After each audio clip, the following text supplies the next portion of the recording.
So here we have lesson 21.2, volume of pyramids. So let's see, let's look for our formula here.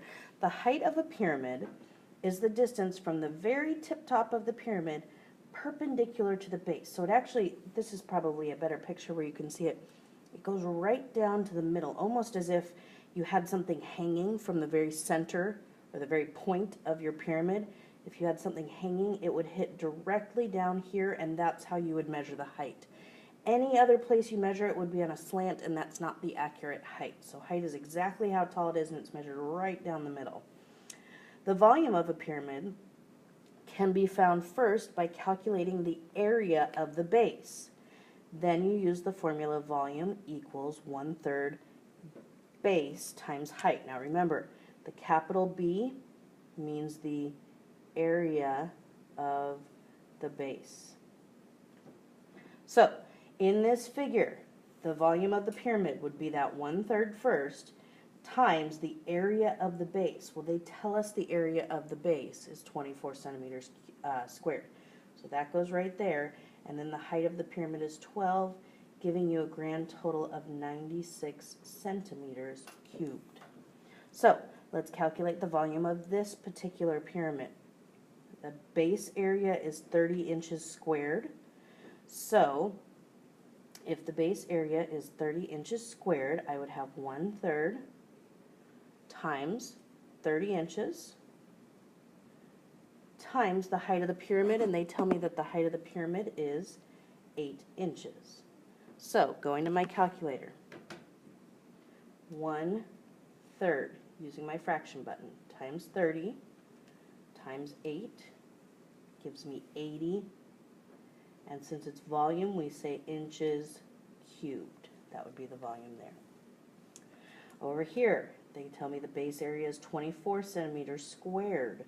So I would have 1/3 times the base area, which is 24, excuse me, times the height, and this time they tell me the height is 16 centimeters.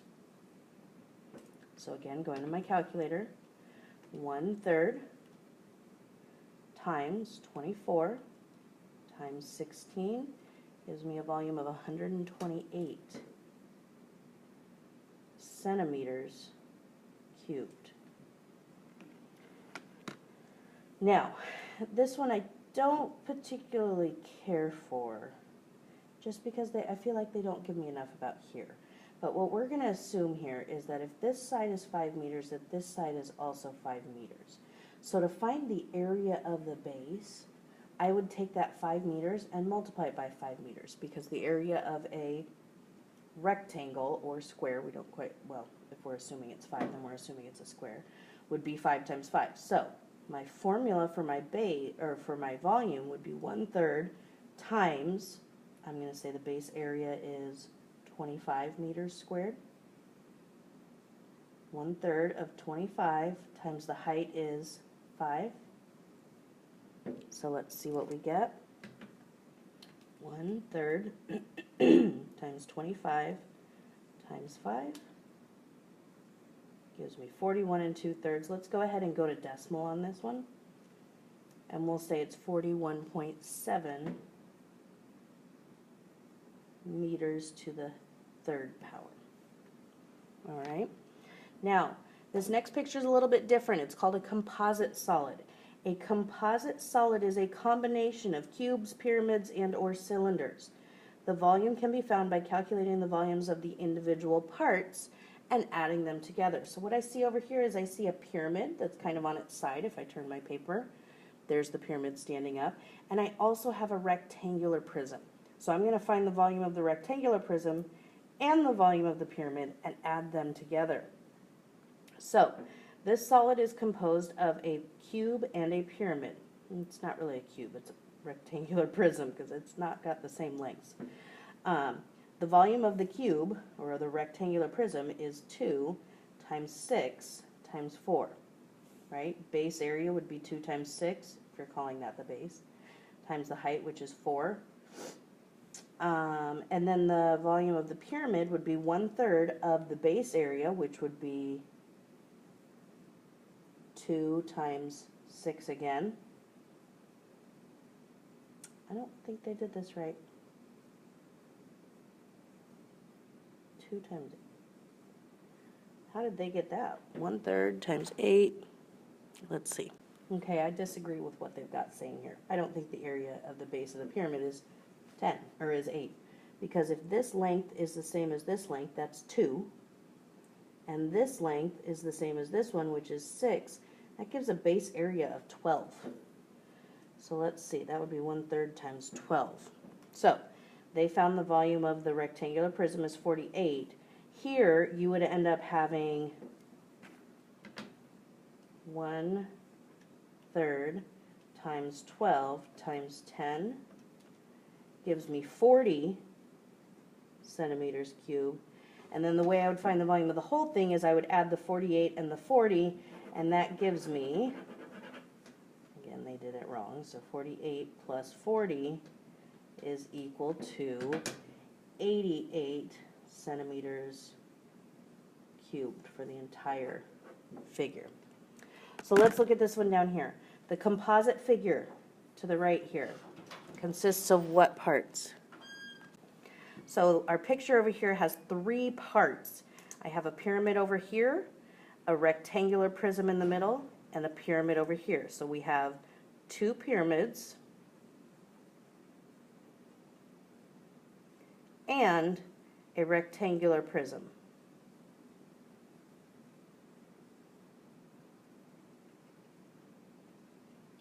Now, again, I don't like that up here they call that a cube, because it only could be a cube if all of the dimensions were the same. If the length, the width, and the height were all the same, everything was made up of squares, then they could call it a cube. But if it's all rectangles, that's when you have to call it a rectangular prism. So calculate the volumes of the parts. Now, one thing I notice about the pyramids, they both have a height of 10 meters, which is the same, and it looks like they both have a base that's a rectangle that's 8 meters by 1 meter, which means that both of these pyramids are exactly the same volume. So I really only need to calculate one of the pyramids, but understand that it's actually got to be counted twice in the total volume because there's 2 of them. So the volumes of the parts, let's do the rectangular first.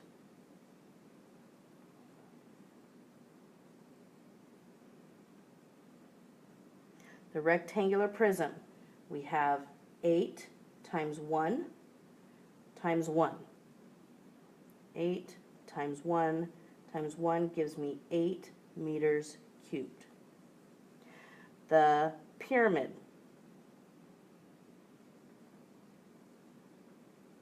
would be the base area. I'm going to use this shaded rectangle right here as the base area. That's 8 by 1. That's my base area. I have to put the 1/3 in front of that. And then I also have to multiply it by the height of the pyramid, which is 10. So 1/3 times 8 times 1 is just 8 times 10. And again, I'm going to go to decimal on this. I have 26.7 meters cubed. So there's the area of the pyramid, or the volume of the pyramid, that's also the same as the volume of this pyramid. So the volume of the figure, the entire figure together, would be 2 of the pyramids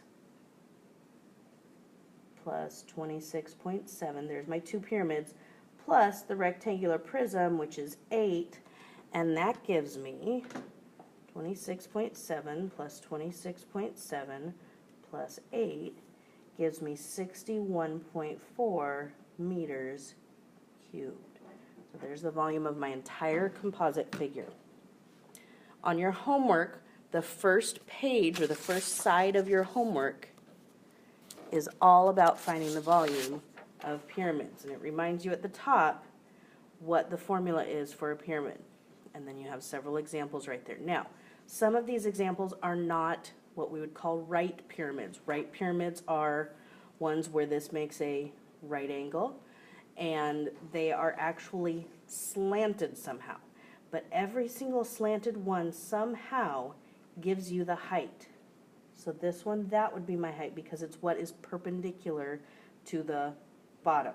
So They might give you information you don't need. Like right here, I don't need that 2.5. I just need the base area and the height. Let's see this one right here. Again, there's my height. I don't need the 25. They're throwing that in there to make it so that I'm a little bit confused. So there's my height, and I would find my base from here. Here's my base, my height. Again, the height has to be perpendicular to the bottom, not following a side. If you look, there's a triangle here, and that one's kind of sliding down the side. We don't want it sliding down the side. This one doesn't look like it's quite perpendicular, but we're calling that one the height. And that one will be a little bit of a challenge for you because they tell you some information about a triangle there. Actually, it looks like they tell you that this is 1. So you should be good. Okay? All right. Let's turn the page over. We're also doing volume of cones today. Now, volume of cones is interesting because it looks kind of like a pyramid. However, instead of having a base that is a polygon, is like a rectangle, it has a base that's a circle. But the formula is really still the same because let's look at the formula they give us. They give us the formula V equals 1/3 pi r squared h. Well, what is pi r squared? That's the area of the base, right? If the base is a circle, pi r squared is the area of that base. So they're still using the formula from the other side, 1/3 area of the base times the height. The difference is the base this time is a circle. So, in this one, the volume would be 1/3 pi times 6 squared times a height of 15. And again, the other side of your homework has some cones. It looks like they're all regular right cones, meaning that they are, what was I going to say? They are all completely vertical. They're not slanted at all. Now, some of them, like when I get down here, they don't give me the height. So how do you think I could find the height if I have this little triangle drawn in here, and I know this side and I know this side? Well, this would be considered my hypotenuse because it's across from a right angle. So I would need to use the Pythagorean theorem first to find the height, and then once I found the height, then I can plug it into the volume formula. Okay? So make sure you take note of that. On several of these, you might need to use the Pythagorean theorem to find the height of the triangle before you can do anything. On this one, you have to use the Pythagorean theorem to find the radius of the circle before you can find the volume. So they're a little tricky sometimes. We will be leaving our answers in terms of pi here. So make sure that you are familiar with the fraction button on your calculator, because in terms of pi means that I will have a pi in my answer, but I can never, ever, ever leave a decimal with pi. So, looking right here, volume is 1/3 times pi times my radius, which is 6 squared, times the height is 15. That gives me 180 pi, and we're just going to go ahead and leave it here. So we would say 180, let's write the right number, 180 pi centimeters cubed. Now, if I asked you to go to decimal, it should be very easy to go from this to decimal form. You just go 180 pi on your calculator, and that's how you get the decimal form. So you should be able to get both, but today we're going to leave it in terms of pi. So, calculating the volume of the following cones. So right here, the volume would be 1/3 times pi times r squared. They tell me that the radius is 3, times the height, which is 12 feet. So again, ignoring the pi right now because I'm going to leave it in terms of pi, I'm going to do 1/3 times 3 squared, which is 9, times 12, and that gives me 36 pi feet cubed. All right, over here this would be 1/3 times pi times 24 squared, because my radius is 24, times the height of the cone, which is 18 centimeters. So again, ignoring the pi right now, I'm just going to put the pi in my answer. So 1/3 times 24 squared times 18 gives me 3, 4, 5, 6. I like that number. 3, 4, 5, 6 pi centimeters cubed. And finally this guy. Now the height's kind of funny. It's being measured down because this cone is upside down. So 1/3 times pi times my radius squared times the height, 360. So this is going to be a fairly big number because 120 squared is a big number and multiplying that by 360 is a big number. So 1/3 times 120 squared times 360. It's a huge number. 1728000 pi millimeters cubed. Now let's figure out where my commas go. Starting from the right, 1, 2, 3, I have a comma right there.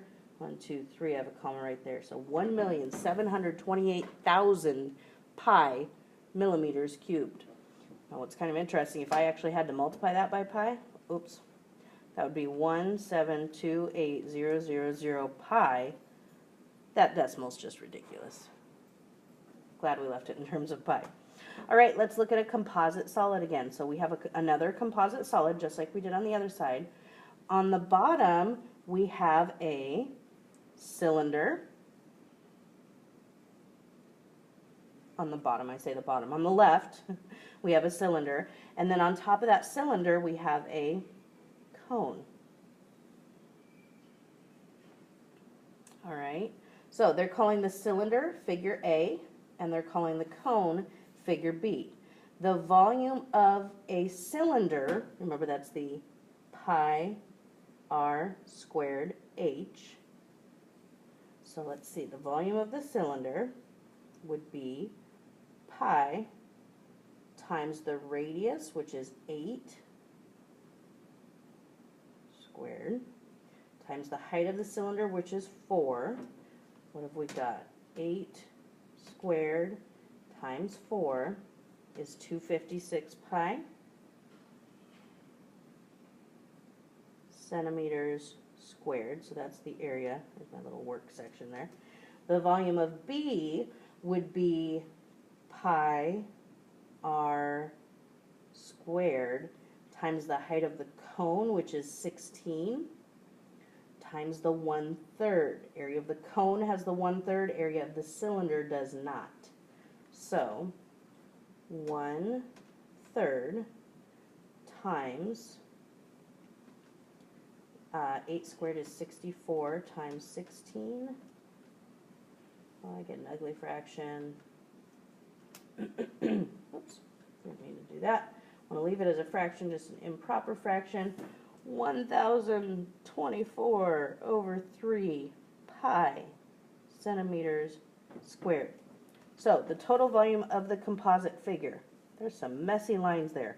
It's going to be 256 pi plus 1024 over 3 pi. Now this one would be a whole lot easier to do in decimal form, but I want to show you how to do it in fraction form because your calculator can do this for you. So if I have the 1024 over 3, I'm going to add 256, and I get another ugly fraction, but at least my calculator did the hard work for me. Equals 1792 over 3 pi centimeters cubed. I actually labeled these wrong, didn't I? These would be volume of A is centimeters cubed and centimeters cubed. Oops. Okay, so there's my volume right there. On your homework, please leave everything in terms of pi. On your quiz, which is coming up on Wednesday, I will make sure to specify whether you need to leave it in terms of pi or whether you need to go to decimal form. Now, if I needed to take this to decimal form, see I have that fraction still on there, I just hit times pi and it gives me decimal form right there. So any one of those, you just hit times pi and there you've got it in decimal form. All right, make sure you get the worksheet before you leave, and I hope to see you tomorrow.